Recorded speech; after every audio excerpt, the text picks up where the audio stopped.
안녕하세요, 리바이버입니다. 이제까지 펠리시에 대해서 주로 구매 가이드나 장점에 대해서 영상을 제작해왔지만 이번 영상에서는 가장 현실적인 면을 알려드리려고 합니다. 그 주제는 바로 펠리쉐이드 구매 시 꼭 알아야 할 7가지입니다. 본 영상의 시청 대상은 현재 아반떼, 소나타, 코나, 투싼급 차량을 운행하고 계시거나 생애 첫 차로 펠리쉐이드를 고려하고 있는 분들입니다. 만약 지금 산타페나 소렌토급의 차량을 보유하고 계신다면 이 영상을 꼭 볼 필요는 없습니다. 본 영상의 주 내용은 단순히 펠리쉐에 대한 것이 아니라 펠리쉐이드를 자차로 운영하게 될 때 추가적으로 발생하는 비용과 각종 문제점 등을 전반적으로 다뤄보았습니다. 제가 디젤 엔진 SUV를 14만 km 이상 주행해오고 또한 각종 매체를 통해서 접해왔던 정보를 기반으로 작성하였기 때문에 많은 분들에게 도움이 될 것이라 생각합니다. 먼저 첫 번째는 엔진 용량에 따라 매년 납부해야 하는 자동차 세금입니다. 펠리쉐이드는 3.8 가솔린 엔진과 2.2 디젤 엔진 두 가지 선택지가 있습니다. 우리나라는 엔진의 용량으로 세금을 매기는데 3.8리터는 98만 8천원, 2.2리터는 52만 7천원입니다. 디젤 엔진 모델이 가솔린 엔진보다 처음 신차 구매 가격은 150만원 정도 높지만 가솔린 엔진보다 연비가 30% 우수하고 연료 가격도 저렴한 데다가 매년 납부하는 세금도 훨씬 저렴하므로 경제성을 생각한다면 2.2리터 디젤 모델을 꼭 추천하고 싶습니다. 두 번째는 디젤 엔진의 요소수 관련인데요. 현재 한국에서 생산되는 모든 디젤 엔진 자동차는 유로6라는 배출가스 기준에 부합하는 차량이어야 합니다. 유로5는 단순히 DPF라는 필터만으로도 기준을 만족할 수 있었지만 지금은 SCR 방식, 쉽게 말하자면 요소수가 적용된 차량만이 유로6를 만족할 수 있습니다. 이 요소수 또한 부족할 때마다 채워줘야 하고 만약 완전히 바닥나게 되면 연비와 출력을 강제적으로 줄이도록 세팅되어 있습니다. 물론 요소수 14리터 기준 매 8,400km마다 채워주면 되므로 비용이나 보충 주기에 대한 스트레스는 없습니다. 하지만 요소수를 공급하고 뿌려주고 저장하는 부품으로 인해서 차량의 금액은 그만큼 상승하게 되었죠. 게다가 유로5 대비 부품이 추가되었으므로 보증기간 이후에 고장이 나면 모든 비용은 소비자가 부담해야 합니다. 앞으로도 많은 영상에서 이러한 이야기를 하겠지만 부품이 추가되는 것만큼 고장과 수리의 가능성으로 인해 비용이 발생할 수도 있다는 점을 충분히 염두에 두셔야 합니다. 세 번째는 엔진 오일에 대한 것인데요. 엔진의 용량이 크면 그만큼 엔진 오일도 더 많이 들어갑니다.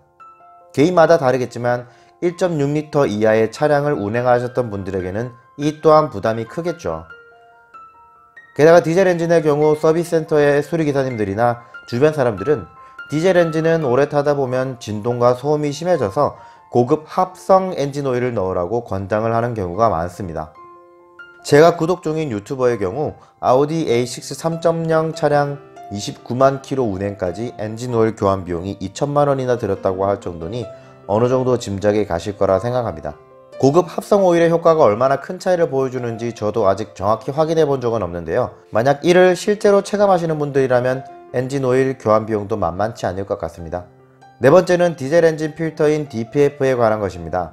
사실 주변에 디젤 차량을 운전하는 사람들은 DPF가 뭔지도 모르고 보증기간이 얼마인지 그리고 DPF가 사망하게 되면 얼마나 많은 수리 비용이 발생하는지도 모르는 경우가 대부분입니다. 쉽게 예시를 들어볼게요. 자동차는 주기적으로 점검을 받습니다. 그 중에서 매연가스에 대한 수치도 점검을 받는데요. 이 매연가스가 비정상 수치로 나오게 되면 클리닝이나 교환을 통해서 정상 수치를 인증받고 운행을 할 수 있습니다. 현대차 DPF는 보증 범위가 7년 12만 km인데요. 결론적으로 이 기간이 지난 이후에 매연가스가 비정상이 나오면 DPF 클리닝을 하던가 심하면 교환을 해야 한다는 겁니다. DPF는 보통 부품값만 100에서 120만원 정도 하기 때문에 큰 부담이라고 생각하실 수 있는데요. 만약 교환을 하더라도 3.8 가솔린 엔진보다 연비도 높고 세금이 절반 수준이기 때문에 초반에 구매 비용이 더 높은 것은 금방 상쇄된다고 보시면 되겠습니다. 다만 나중에 DPF의 수명이 닿으면 교환하는 것은 이미 염두에 두는 것이 좋다고 말씀드리고 싶네요. 또한 디젤 엔진은 가솔린 엔진과 달리 특유의 매연 냄새가 나는 경우가 많습니다. 요즘 모든 아파트들이 지하주차장을 갖고 있는데 지하주차장은 내부 공기가 바깥으로 빠져나가는데 시간이 좀 걸리는 만큼 시동 상태에서 장시간 차를 놔두거나 외출 후에 차를 주차하고 나면 매연 냄새가 차량 주변에 낮게 깔려 있어서 내리고 나면 디젤 매연 특유의 냄새가 조금은 날 수 있다는 것을 참고하시기 바랍니다. 물론 이 디젤 매연 냄새가 난다고 해서 비정상이라는 것은 아니며 보증기간 내라고 하더라도 발생할 수 있는 일반적인 현상입니다. 또한 앞서 설명한 것처럼 부품이 늘어나면 그만큼 고장의 가능성도 더 높아집니다. DPF 자체 불량이 발생하거나 DPF 전후 배기가스에 대한 압력 확인을 위한 차압 센서도 가끔씩 고장날 수도 있습니다. 하지만 만약 이러한 디젤 관련 부품의 고장이 발생하여 수리를 한다고 하더라도 적어도 3.8L 가솔린 엔진보다는 유지비 측면에서 훨씬 장점이 많기 때문에 진동과 소음에 큰 스트레스가 없으신 분들은 꼭 디젤 엔진을 선택하시기 바랍니다.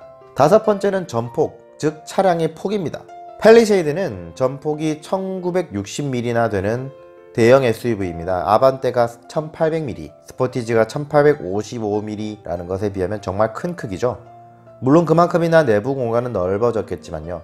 가뜩이나 한국의 주차장 크기는 미국에 비해서 작은데 SUV의 크기는 커지고 있고 인기도 날이 갈수록 높아지고 있는 실정이라 주차 공간이 좁다고 느껴질 수밖에 없습니다. 2017년 정부에서 이러한 점을 고려하여 2017년 말부터 신축 건물에 대해서는 기존의 주차 공간 폭을 2.3m에서 2.5m로 높이는 법안이 통과되었지만 2018년 이후 신축 건물에만 해당하므로 사실상 대부분의 건물들이 2.3m 폭의 주차장이라고 보시면 됩니다.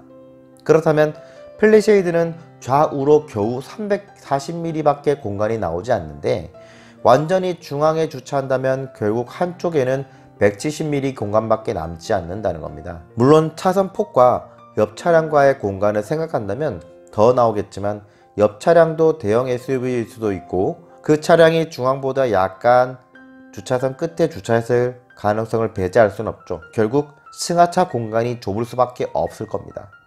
또한 이는 단순히 승하차 공간만의 문제점이 아니라 문콕에서도 자유로울 수 없으며 그만큼 문콕의 가능성도 더 늘어날 겁니다. 그렇기 때문에 수많은 문콕은 미리 염두해 두셔야 할 것 같습니다. 여섯 번째는 일반적으로 썬팅이라 부르는 틴팅, 그리고 차량 하부 부식 방지를 위한 언더코팅과 세차 비용 등에 있어서도 대형 SUV로 별도로 분류되어 작업하게 되므로 그만큼 비용이 많이 들어간다는 것입니다. 또한 마지막으로 일곱 번째는 부품 비용입니다. 기본 가격이 높은 만큼 만약에 발생할 수 있는 사고 시 부품 가격도 다른 차량에 비해서 더 높게 책정됩니다. 많은 분들이 사고에 대해서 잘 대비하지 않고 있는데요. 몇 달 전에 본 유튜브 영상에서 중고 수입차를 사려면 신차를 사서 운영할 수 있을 정도의 여유가 있을 때 수입 중고차를 사라고 권장하는 정비사 유튜버가 계셨습니다. BMW의 5 시리즈를 중고로 구매했는데 흡배기 쪽에 큰 문제가 생겨서 수리를 하게 되었고 그 비용이 1000만원 이상 발생하여 파산했다는 예시를 드셨는데요. 물론 현대자동차는 국내 AS만과 부품 공급이 확실하게 갖춰져 있긴 하지만 당연히 아반떼나 소나타보다는 더 비싼 부품들이 장착되므로 사고 시에 발생하는 부품비 또한 낮은 등급의 차량보단 더 많이 나올 수 있다는 것을 명심하셔야 됩니다. 이상으로 팰리세이드 구매 시 꼭 알아야 할 7가지에 대한 영상을 만들어 보았는데요.